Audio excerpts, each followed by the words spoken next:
Good evening, everyone. Welcome to the fourth round of the National Italian Championship of World Schools debate in the English language. So, for this round, we are debating the prepared motion.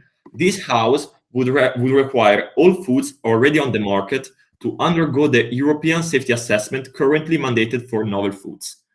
This also had an Infoslide that stated novel foods refers to the foods introduced in Europe after May 15, 1997, whose marketing is currently regulated by the law EU 2015-2283. So, after the reading of the motion, today we are facing each other the team Debeatles from Campania inside proposition, and then we have the team Da Vinci debate from Tuscany in side opposition. So, before starting the debate, we can start by the teams presenting themselves in speaking order. So starting by side proposition with the Debeatles, who's speaking first? I am Eugenio Boller, the first speaker for proposition side. Eugenio. Then we have second proposition. I'm going to be the second speaker for the proposition team. If it helps, I'm going to also be doing the reply. Yeah, thank you. So that is also the reply speaker. And then third proposition. I'm going to be the third speaker for the proposition team. Okay, Francesco. Then going to side opposition, who's speaking first? I'm Nicola, I'll be the first speaker for opposition team. Okay, and second? It will be Fabio. I don't know if he... Maybe he's not hearing, so we'll check it. Okay. Fabio, and who's doing the reply speech? Fabio. Ok, Fabio. Amazing. Fabio, ci senti adesso? Sì, buonasera, adesso sento. Scusate il problema. Ok, nessun problema. So, now that we fixed the technical issues, we can start the debate with the first speaker of side proposition whenever you're ready. My speech will start in 3, 2, 1. Would you prefer eating food that is scientifically checked, secure, and has not a hazardous component, or food that is eventually not controlled under the current regulation? Good evening, everybody. My name is Eugenio, here today to take on the role of the first proposition speaker, but when it comes to the motion that already has been stated before. And you can expect two things from my speech. First, some framework for today's debate. Second, I'll go through our team line. And thirdly, I'll construct the first substantive argument. So starting off with some framing. How does the current novel food system work? For novel food, it is needed a specific procedure and eventually end up in a dossier that contains all of the hazardous component of the food and all of the ingredients. But for example, for food that have been safely consumed elsewhere for more than 25 years, the most lengthy part of the process, the dossier, is not required. In these cases, it is sufficient to provide proof of the product's composition and history of consumption. By contrast, food that are already on the EU market are not required to undergo any pre-market assessment. Instead, self-compliance with regulation is expected, and controls are only applied if products are reported by consumers. So we can see two problems in the current status quo. The first being health issues related to the consumption of food. The World Health Organization reports that eventually 23 million people get sick from unsafe food every year in Europe, and 4,700 deaths annually we have in Europe from food problems. And also a recent scandal in 2022 and 2023, EU investigation revealed that nearly half of the imported honey samples were adulterated with sugar and with artificial component, thus making the consumption for children dangerous. Thus, we have a current problem in the status quo for when it comes to health related to food. Second, we have the regulation. The regulations are not sufficient because a regulation on EU products that are already being consumed are on post-market. So it is tested on the individuals. Thus, if it is dangerous, we do not have any kind of pre-control. It is on the people. It's tested on people itself, and eventually the regulation are sanctioned that are very cheap and eventually can be diluted in time, as we see with the scandal about Deliveroo that eventually was sanctioned by the European Union, but it did not pay a single cent. So who is involved in this motion? We have first consumers, the average customer that chooses a product that eventually is lower in price because he has to buy a lot of things. And then we have corporation, both big and small corporation. The big corporation eventually can pass the regulation because they have the money to pay the sanction. Thus, they can make their product cheap with reducing the quality of the product. Second, we have the small corporation that eventually have to follow all of the laws, but cannot compete on the market like the big corporation. So the impact of the problem on the status quo are first a regulatory inconsistency. That's a health problem because while a food for decades that has been consumed for decades in EU may never be reassessed, even though the patterns can change, the processing methods can evolve, and new scientific evidence can emerge. And this means that European food producers also should have all of the information, but this is in theory. In real life, we have not this. So we mean in the considering all of this, we mean to change the status quo. How do we mean to do this with our model? First, we propose that all foods already on the market undergo a novel food style assessment. In most cases, we would apply the 25 plus year simplified procedure that I explained beforehand. And as it is faster and more efficient, priority will be given to high-risk food, such as infant food or staple products like pasta, olive oil, and bread. And secondly, this project needs funding. Thus, we propose a fee-based system in order a fee-based system for assessment application. And this is proportional. The bigger company will pay more. The smaller one will pay less. The system is already used for most regulatory controls in EU. What the motion asks is clear. Do we need to extend the current regulation for novel food to every kind of food? Proposition side think this need to be done. And so we arrive to our team line. And we have three arguments. The first one will be it allows extending the assessment for novel food to normal food. It allows a stronger and equal consumer protection, the first one.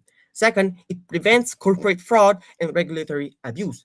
Thirdly, it secures informed consumers' choice and trust. Thus, we can pass now on the first substantive argument of our team line that reads, all foods should undergo novel foods level safety assessment to adequately protect public health. We believe this is true because food can cause serious harm if it is unsafe.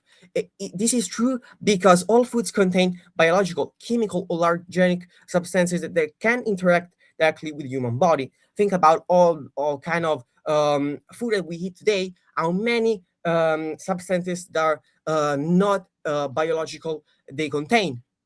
And so this creates a risk because eventually we can have toxin, pathogens, or harmful residues inside our food. So a testing is needed.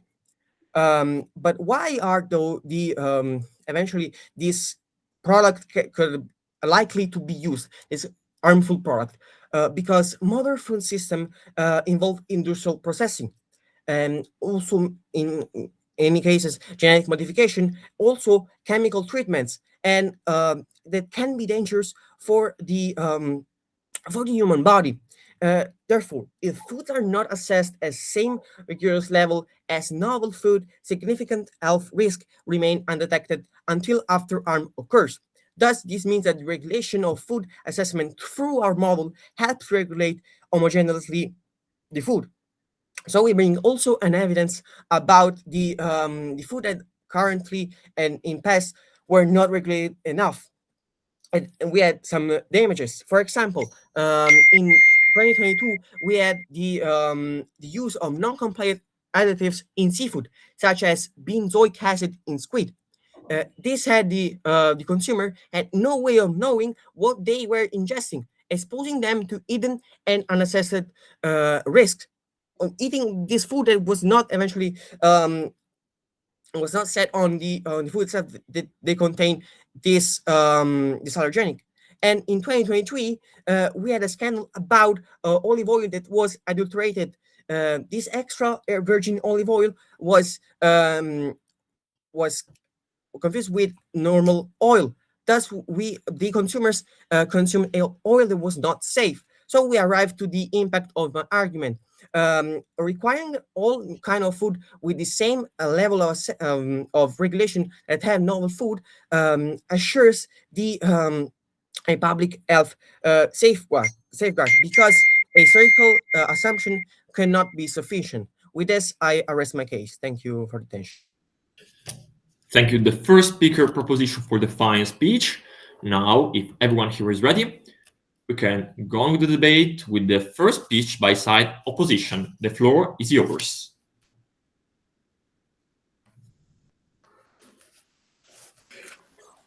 We opposition team believe that extending the law for novel foods to all foods already in the market is a disproportionate and economically destructive procedure. During our debate, we'll try to prove this to you through three arguments, in the first one, we'll try to explain to you how the law will be redundant, in the second, how it will be economically unaffordable, and in the third one, how it will harm tradition and European food culture. But before that, let's try and respond to the things that has been said from proposition team.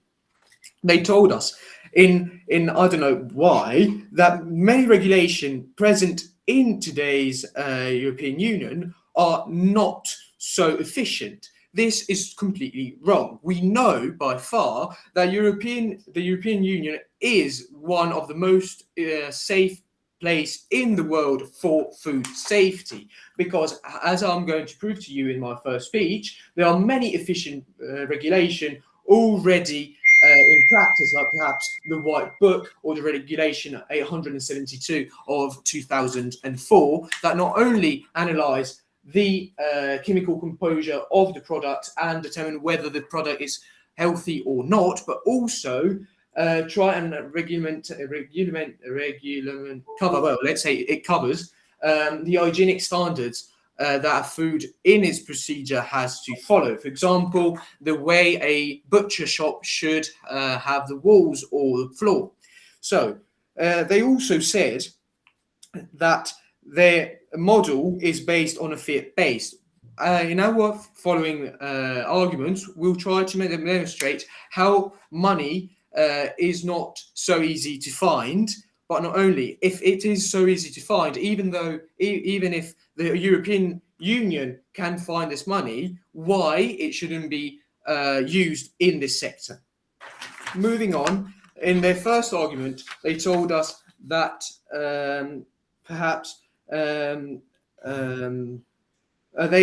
talking about public health, how the foods are not healthy because they don't have a toxicological analysis. We believe that basing our data on the experience of millions and millions of individuals in a country is more powerful than on a scientific basis. Let's say pasta or milk or bread, we believe, as they have been consumed for hundreds of years by millions of people, safer. No, they're safer than they don't need these procedures. So moving on to our arguments, let's try to understand why the law is redundant. We mean with redundant, we mean that it's unnecessary when we look at not novel food products.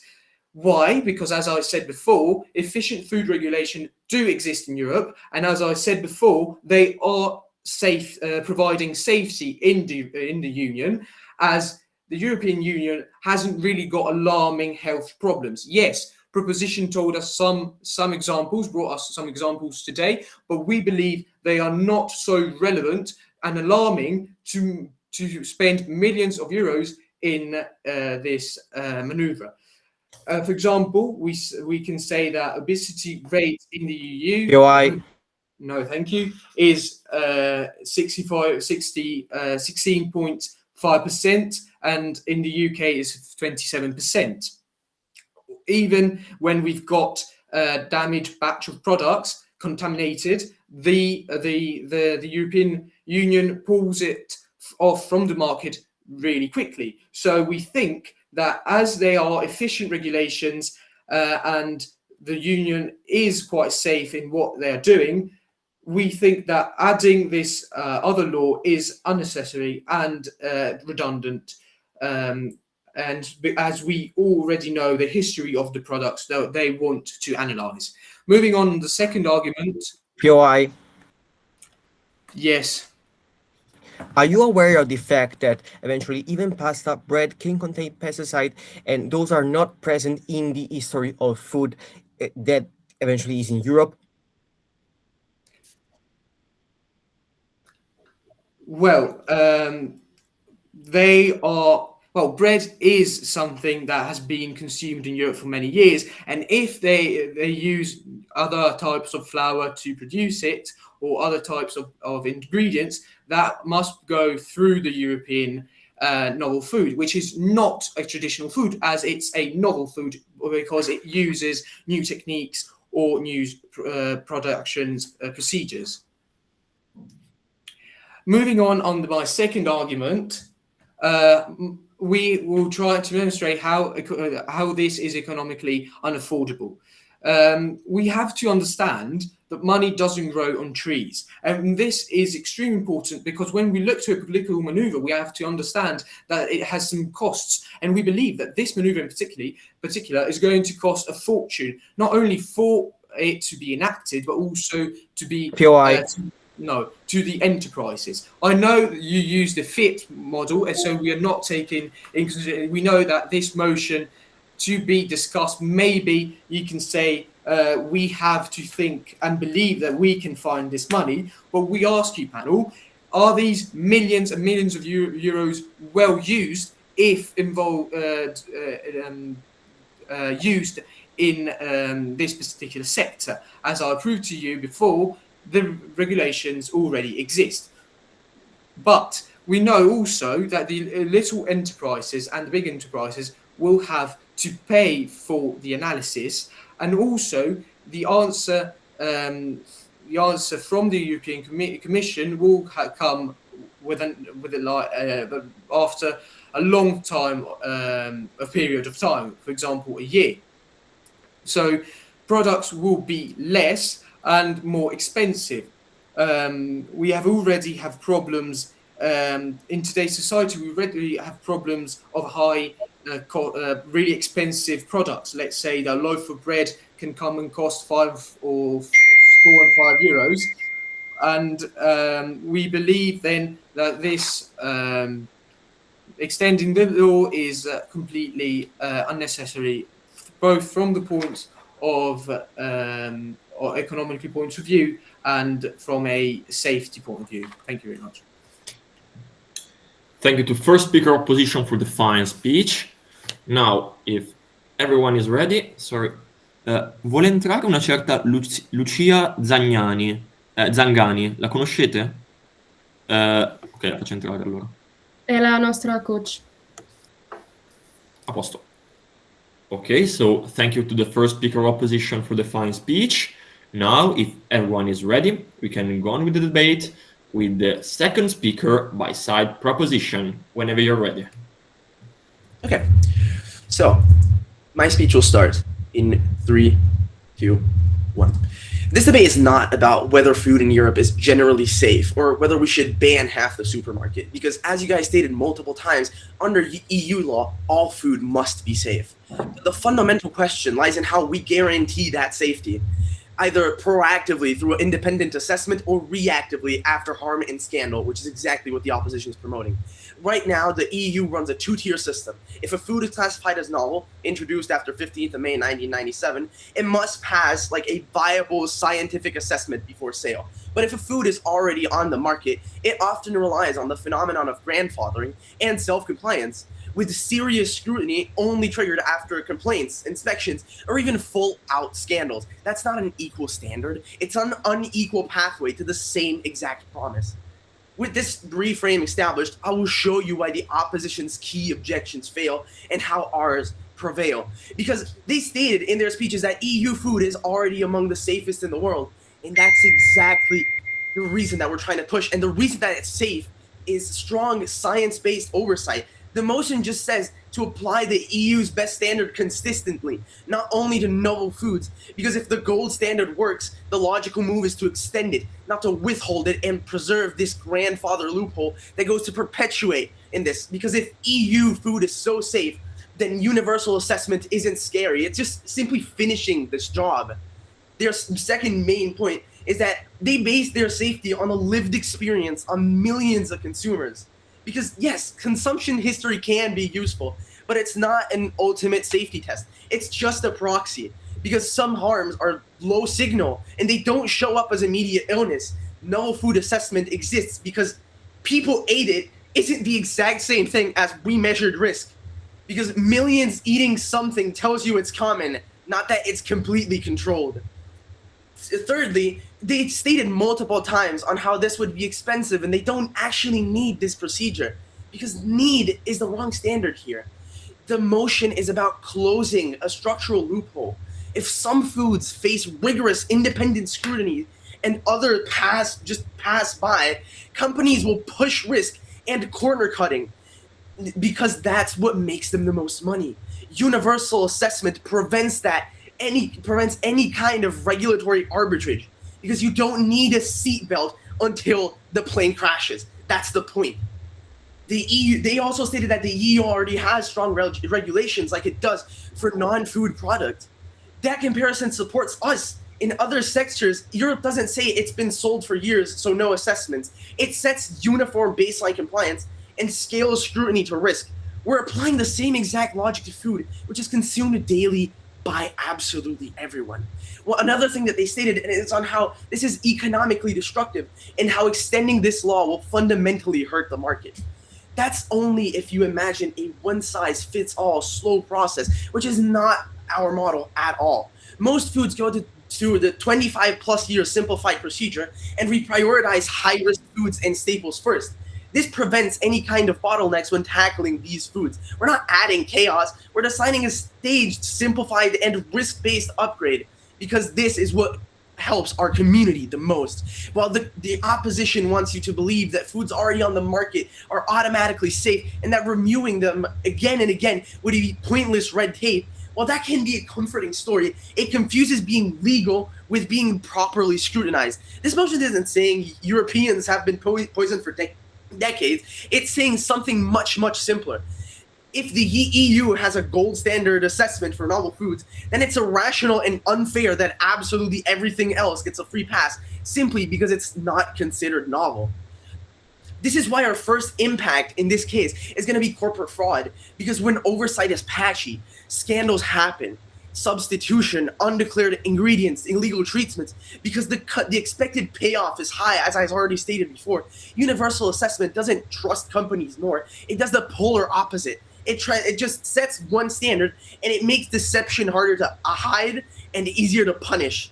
So we're not adding red tape for its own sake. We're not wasting the EU's money. We're removing this loophole that undermines public confidence, which is exactly what's going on in today's status quo. And that's why this House should support requiring all foods already on the market to undergo the same exact EU safety assessment currently mandated for novel foods.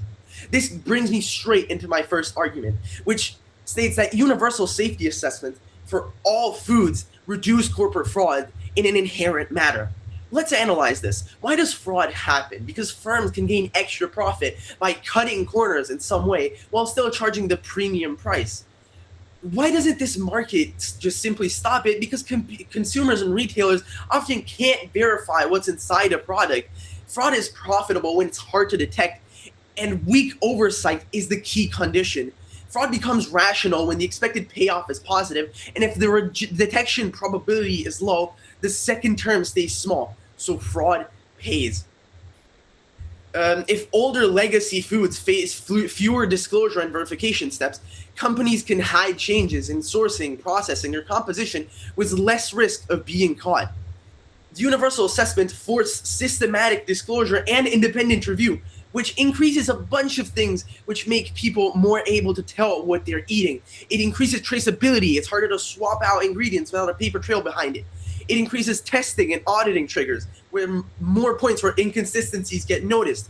It increases standardization, where there's fewer loopholes, where this category doesn't need scrutiny, which raises detection probability. And this independent review matters because it reduces the self-reporting bias. If companies must submit evidence that can be challenged in court, it's harder to pass off any kind of misleading claim.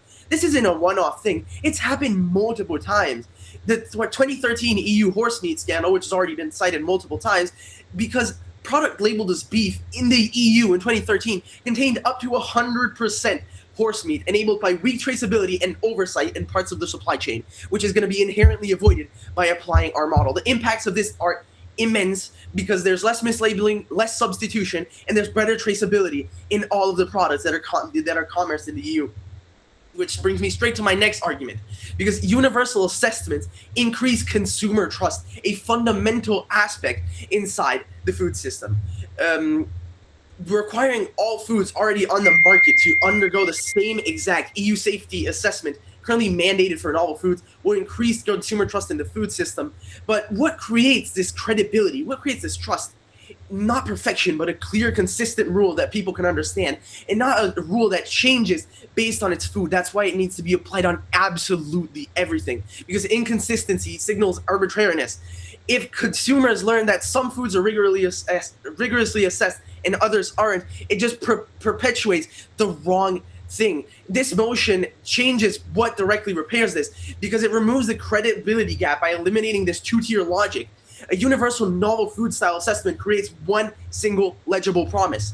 Again, the horse meat scandal can also be linked to this. The fipronil egg contamination. During 2017, the European Commission confirmed recalls to more than 15 EU markets for eggs that contain dangerous chemicals. So in the end, we urge the chair to vote for the world they would rather live in. A world that's regulated and that defends the European citizens, or another that lets grandfather biased foods perpetuate in the European economy. Thank you all for listening. I rest my case. Thank you, the second speaker proposition, for his fine speech. Now, if everyone is ready, we can go with the debate with the second speaker by side opposition, whenever you're ready. Yes, just one moment, please. Yeah. Whenever you're ready.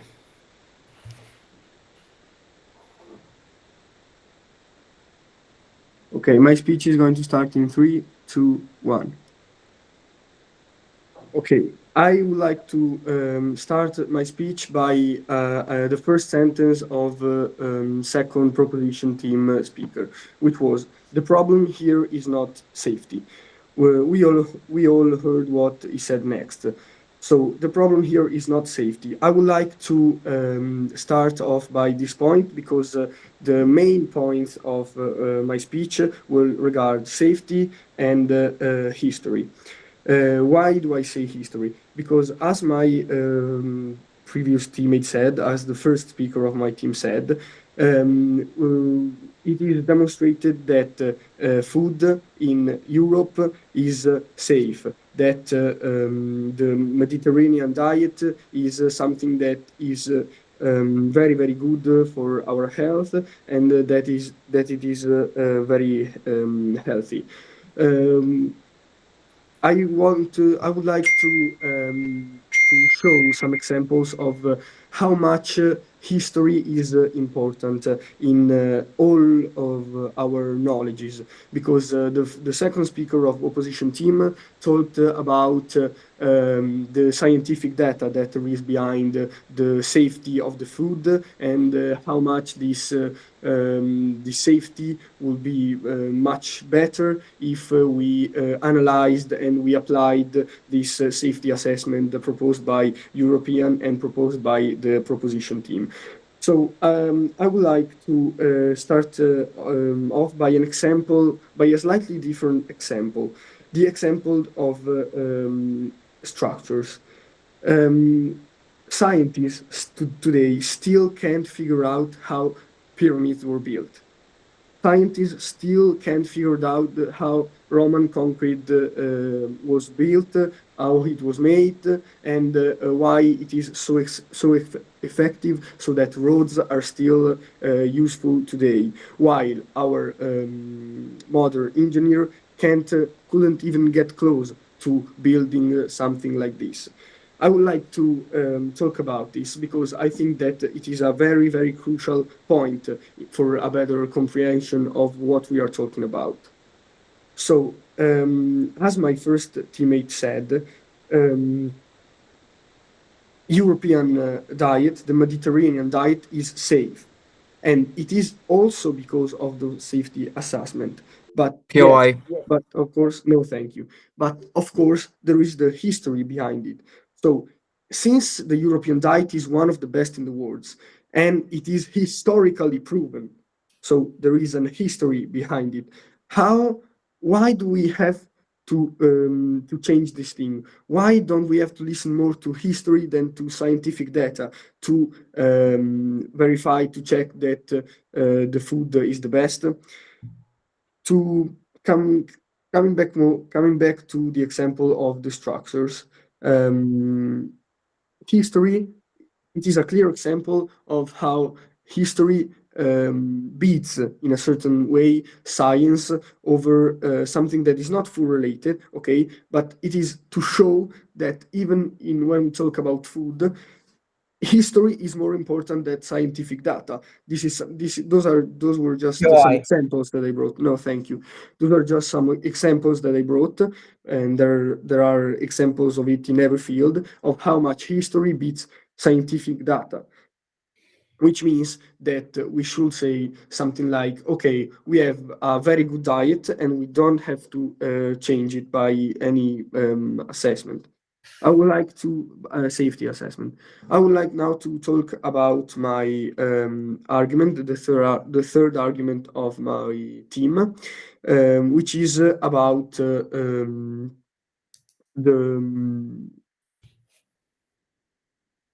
sorry, of the third argument of my team, which is about the Yeah. yes, thank you. If history beats science, as you stated, why does the EU even require the scientific assessment for novel foods? Are you saying that the system is completely unnecessary? Well, I'm not saying that this system is completely unnecessary. This is an even more scientific data that we have to analyze. Yes, we can analyze, but it doesn't mean like a very helpful contribute to the way we eat, because there is no proof that this safety assessment actually ensures a better life, a better healthy. So in my third point, I would like to talk about the countries outside of EU. So this proposal, these policies that proposition teams would like to bring into our world ignores the history of safe use. They also are criminalizing the heritage of non-European and indigenous cultures by implying those rules. Because let's bring examples like some Mexican foods. There are some procedures in Mexico that by history have been proved to be safe by history, and as I said, history it can be, it is sometimes as it is demonstrated better than scientific data. There are some foods whose processes which are made of would not be allowed in the European safety assessment, so those foods will not be allowed in Europe. But we are in this way we are completely destroying and ignoring the culture of other countries which are not in Europe, which just because they do not link with the way we think of production of food, of safety. We are completely excluding them from EU, from UE. So this is something that we cannot accept, and this is something that my team doesn't want to accept, because it is not the right thing to do to ban other cultures, food from other cultures, to even enter the European Union, because of the way they are done, even though they are historically proved to be healthy. So this is what we believe, and thank you very much for the time. Thank you to the second speaker opposition for his fine speech. Now, if everyone is ready, we can go on with the debate with the third speaker of side proposition. You're here. Can we wait 30 seconds, please? I'm still writing. Yeah, whenever you're ready. Also the panel, yeah.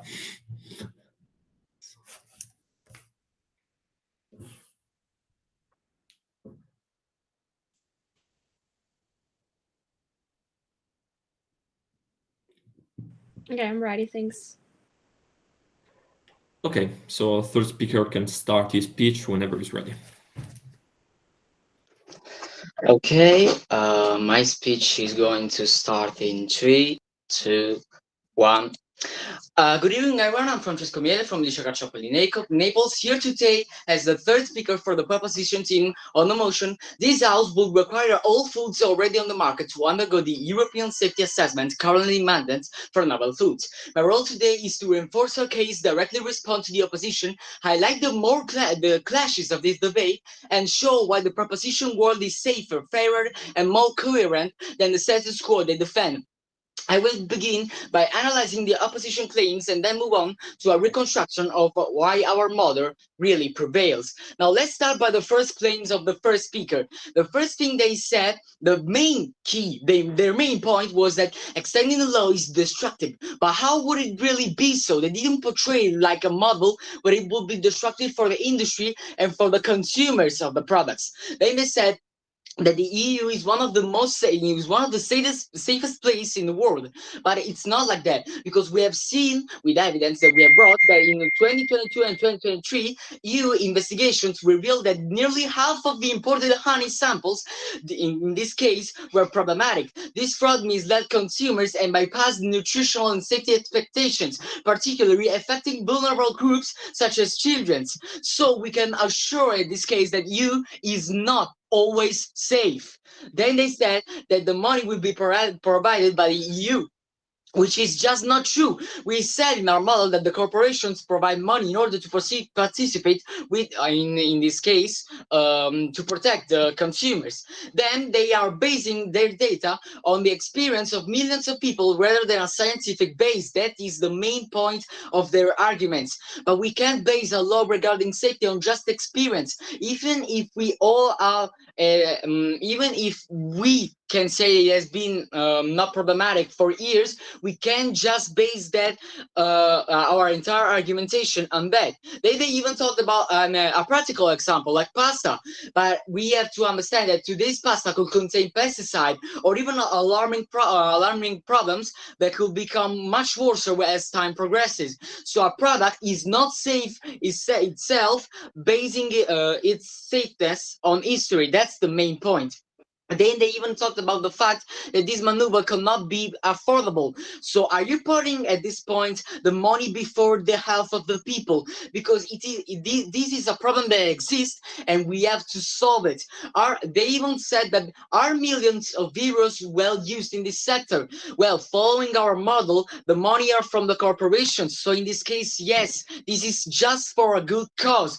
The regulation, they said, they already exist, but they are just not sufficient. We already have problems of expensive products, and we believe that extending the law is completely unnecessary. That was one of the phrases of the first speaker. So it is better for them to have a cheaper and not healthy product rather than a costlier product, but of good quality. Opposition side is the side that puts first money, then health of the people. That's the main idea they wanted to portray.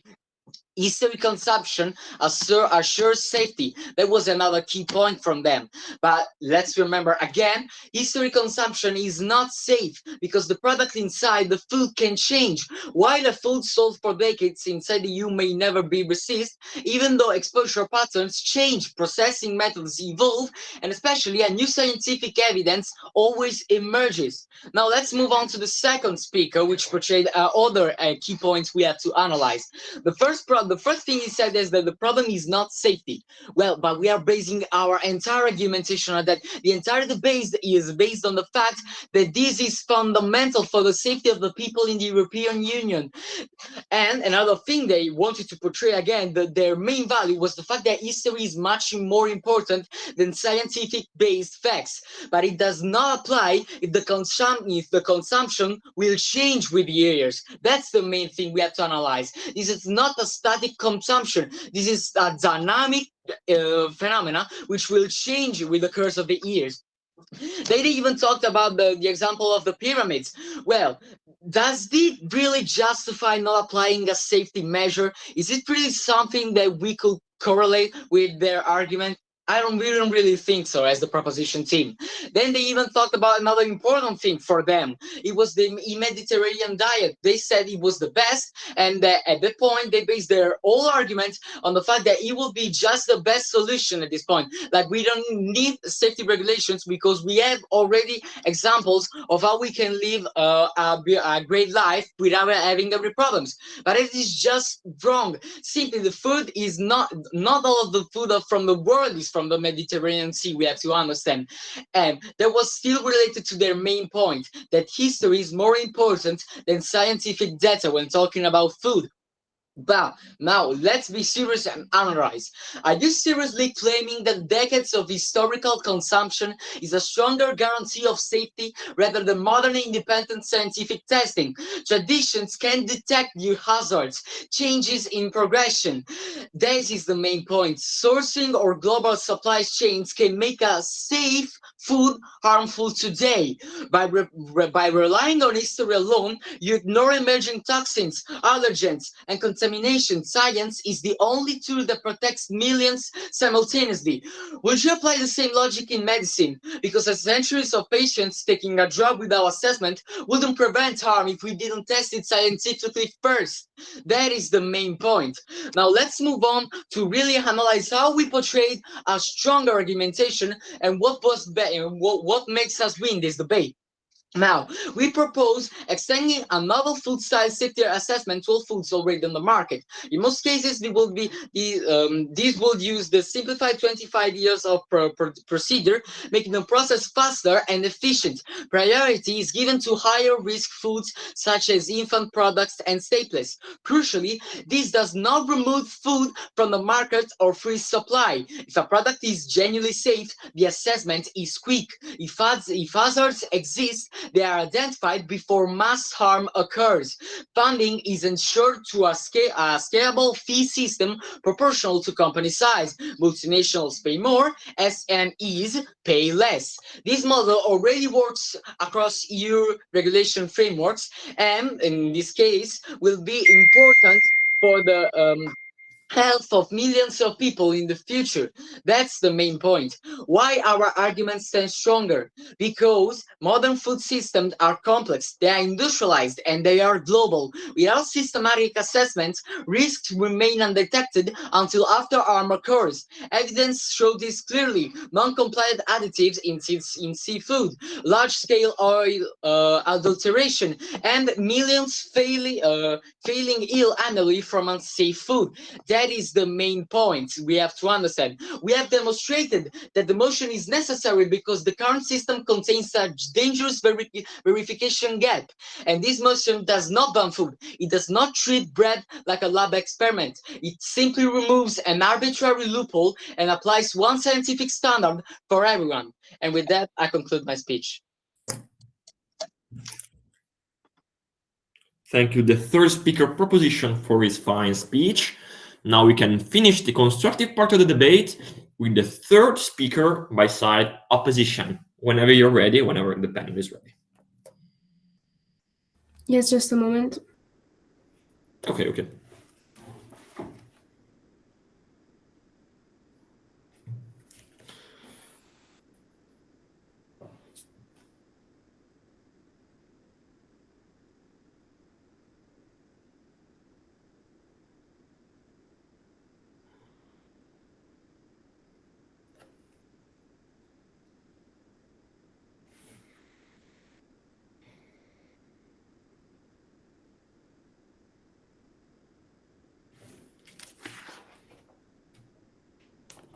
Okay, I will start my speech in 3, 2, 1.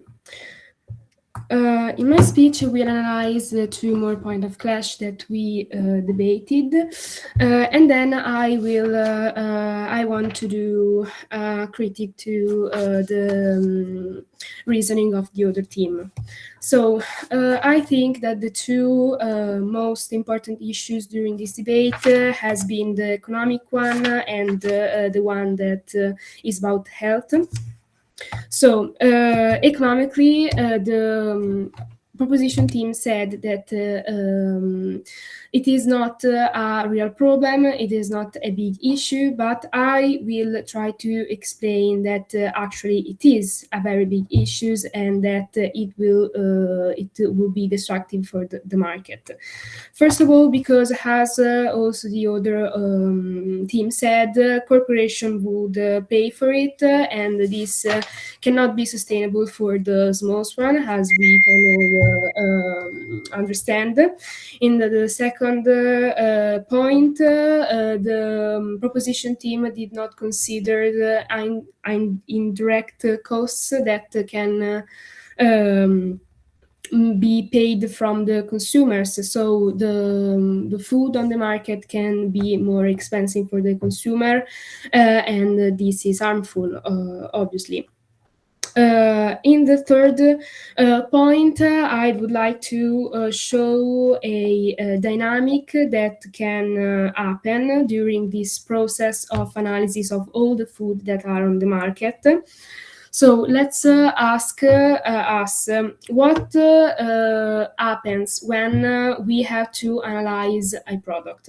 Is that product going to is it left in the market during the period of analysis, or it is taken off of the market? So in the first case, obviously the companies where this product doesn't exist anymore, the companies that sell this product that is on analysis could lose clients because of obviously the trust is not the same anymore, because it is public that food is on analysis because it can maybe harmful, and less clients means less money earned by these companies. POI? And this is harmful for the small companies in particular. In the POI? Thank you. In the second situation, where these products are not in the market anymore, those companies that sell them will have to take them off the market for a large period of time, and this will cause their death. Then I would like to go on to the second point of clash, that is the one about health. We said a lot of times that Europe already has an assessment that guarantees safety for the consumers, and also scandals are very rare. So there is not really an emergency in spending this a lot of money and this a lot of time into something that is not necessary. We have POI? no, thank you. And as we already said, the Mediterranean diet is considered health by science, and the food pyramid is absolutely scientific if we consume those foods with the amount that it is recommended, there are no evident problem of danger. And as I said, it is not. Joy. Yes. Sorry, can you engage with the fact that the World Health Organization estimates that over 23 million people get sick from unsafe food every year in Europe? So there is a crisis on food. There is a problem. Yes, I think, by the way, I don't know where did you took this data, but I think that a lot of scandals can be due to maybe hygiene problems, and that is not about what the food is made of. Because our team did not find those really emergent data on dangerous food in Europe. As my last consideration, I would like to criticize the reasoning of the pro team, because if we so their reasoning is we don't know if everything that we consume is healthy, so we should analyze everything that is on the market. But if we do it for health, then we should extend it for also other camps, such as, for example, cosmetics or medicines. Basically everything that we bring in our homes. So we should analyze and be 100% sure that everything that we bring home is safe, 100% safe. But and not just Joy. no thank you. Plus, this is not enough because when technology will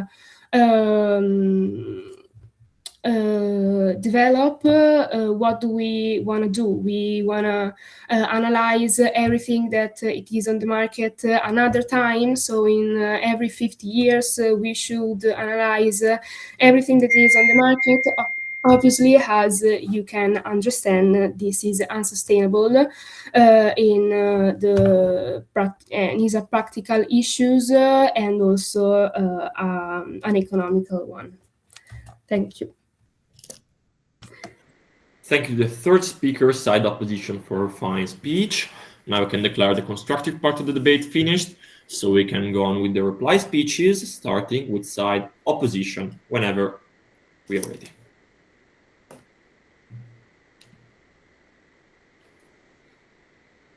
Just a moment. Okay.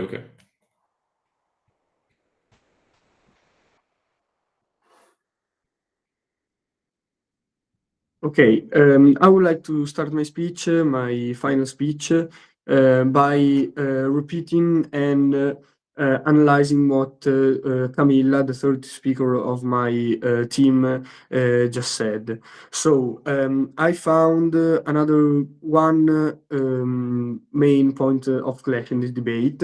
So I'm going to talk about the economical problem. I'm going to talk about health, and I'm also going to talk about what was the main point of the argument that I brought before, which was the tradition and historical motivation. So let's firstly talk about the economical one. So as Camilla already said, proposition team, of course, they tried to say it better than I am going to, but they basically said that the economic would not be an issue because of the reasons that they already told. I am going to try in the next few seconds to make you understand how much of a big issue it would actually be, because we demonstrated to you how much the corporations would have to pay for it, how many would the cost from the consumers also would be, and also the cost for the European Union to actually make this safety assessment and make it larger and extend it. So as for the economic side, I think that my team, the opposition team, won this part of the debate, which was a very important part. As for the second point, which was health, Europe already has an assessment that guarantees safety for the consumer. And the health point is strictly related to the historical motivation that I talked about before. So I would like to really emphasize the importance of time, because since and this is a very logical reasoning, since we already consume some food, as for example, as we said throughout our speeches, the foods that are into the Mediterranean diet, as we consume those foods, and it is shown, it is time shown. So as for the third argument of my team, that those food are healthy, then there are not too many more proofs to do. Those foods are healthy because of time reasons. So this is another point that I wanted to talk about. As with those 3 points, I'm telling you that I'm proud to be on side opposition, and I thank you for this debate. Thank you very much. Thank you to the reply speaker for side opposition for his fine speech. Now, when everyone is ready, I think we can finish this wonderful debate with the reply speaker by side proposition. Whenever you're ready. Okay. So, my speech will start in 3, 2, 1. Let me just say that this has been a wonderful debate, but as is with every single debate we've sustained so far, we've identified a few key points. You will expect a few things from my speech, mainly a general preface with strategic and stylistic mistakes that we've gone out of our way to call out from the opposition team, the general representation of what are the two worlds that have come up during this debate, and even then the explicit version of the various points of clash that have come up during it. Mainly, I'll explain why the opposition responses don't solve that problem, because simply saying if enforcement exists doesn't matter if the baseline rules are fundamentally inconsistent and verification is weaker where cheating is easiest. As a general preface, they collapse their own framing, because in the first speech, they lean on the EU as scientifically credible. Then in the second one, they just simply state that history matters more than science. You can't celebrate scientific regulation, then argue that that regulation is unnecessary because people ate it. Secondly, they completely dropped the economic case. They opened with economically destructive, then they stopped weighing it completely once we showed it the 25+ year simplified route. Risk prioritization, scalable fees, that's a concession. They can't sustain the harm story against our model. Even then, they substitute their assertions for a mechanism. They simply stated that EU pulls products quickly. Is just reactive and doesn't answer our point about preventing harms and fraud by closing this grandfathering loophole. So don't let opposition rebrand this as a pointless, money-wasting bureaucracy. This motion is not to ban existing foods. It's not to treat bread like a lab experiment. It's simply apply the same exact scientific standard across the board and not limit it to a singular type of food. Our world simply applies one consistent, science-based safety standard to all food, mostly through a fast 25 years procedure and risk prioritization, so oversight becomes preventive, fair, and trusted. While in their case, the EU keeps this two-tier system where old foods rely on history and patchy checks. Even then, history is more important than science, as they say. So problems are only found after scandals, and trust collapses when this loophole is exposed. This identifies many points of clash during this debate. The first one that we've identified is the effectiveness against the usefulness of the legislation itself, because our side states that universal novel food style assessment is useful because it closes this grandfathering loophole and it fixes the risks in high-risk foods and staples, while their side states it's unnecessary because the EU is already safe and can remove these products quickly.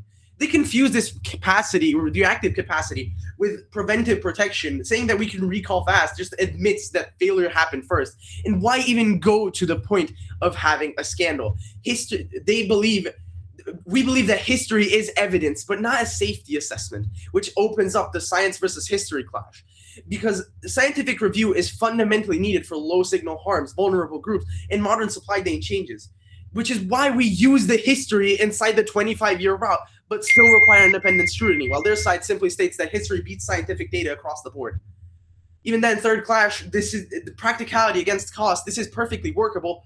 We believe that this is perfectly workable because most products go to a fast 25 years procedure. We prioritize high-risk foods, etc., while their side simply states that it's economically destructive. They abandon this claim completely in the second speech, meaning they completely concede. In their world, they claim that EU food is already safe. Millions are eating it, so it's better proof than any kind of scientific assessment, and that the EU can pull products off the market quickly. It defends inconsistencies. It relies on a reactive system. It catches issues after exposure, after scandals, after people die. The outcomes in their world are that scandals occur and spread before they're even detected, while our world detects these issues before they manifest in people. Risk prioritization protects vulnerable groups and makes high-risk foods way easier to digest. At the end of this debate, you choose a world where the EU's best safety standards applies to absolutely everyone, where risks are caught before they become scandals. This is why we are proud to propose this motion. Thank you all for listening. Thank you, the reply speaker, for side proposition for his fine speech. Now I can declare this debate finished. So quickly, I would suggest to you to give everyone a round of applause.